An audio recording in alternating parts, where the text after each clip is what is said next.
Good morning, Jacqueline Arnold here of Sweet Life USA for Abundant TV. Here I am this week thinking, how can I serve you better, Lord? What is it I need to bring to the altar, Lord? And he brings me Matthew 6:14 on forgiveness. So I share that with you today. How many times does the Bible say that we should forgive our brothers and sisters?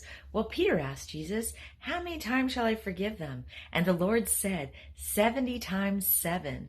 That's a lot of forgiveness. That means we are truly to not hold anything back from anyone. Jesus died on the cross to forgive us of our sins. He gave everything. He gave all. So we should also be held accountable to forgive others. Forgive them all. Now, I'm sure there's things in my past that I have tried to let go, and I bring them to the altar. Once is truly enough. For whom the Son set free is free indeed. And when we come to the Lord and say, Lord, forgive me of my sin. Forgive me of who I harmed. Forgive me of those offenses I held back. And forgive me for what's deep, deep in my heart that once in a while feels like it's touching a wound. I give that to you today, Lord. Because the Lord wants to heal every crevice of our heart.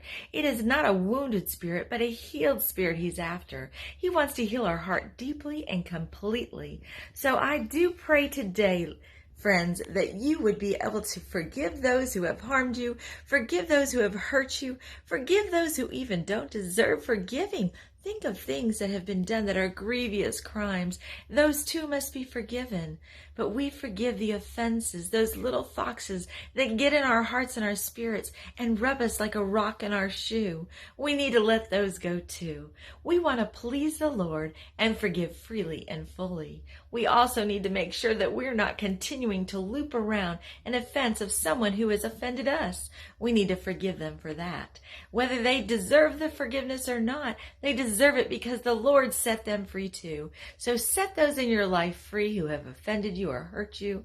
Anything you're holding on to, any person that comes to mind as we talk about forgiveness today, perhaps write them a note.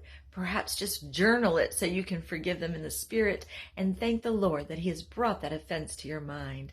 So let us forgive freely. There are plenty of Bible verses on forgiveness. Do some research today, dig in the Word, sit with the Father and ask him, what needs to be forgiven today? And thank you, O Lord, for your sweet gift of forgiveness and your Son on the cross. Thank you for the blood that makes sure that I am forgiven completely, and I forgive others who have trespassed against me, and I'll do it again and again as your word commands. So ponder on that today. Forgiveness is the word.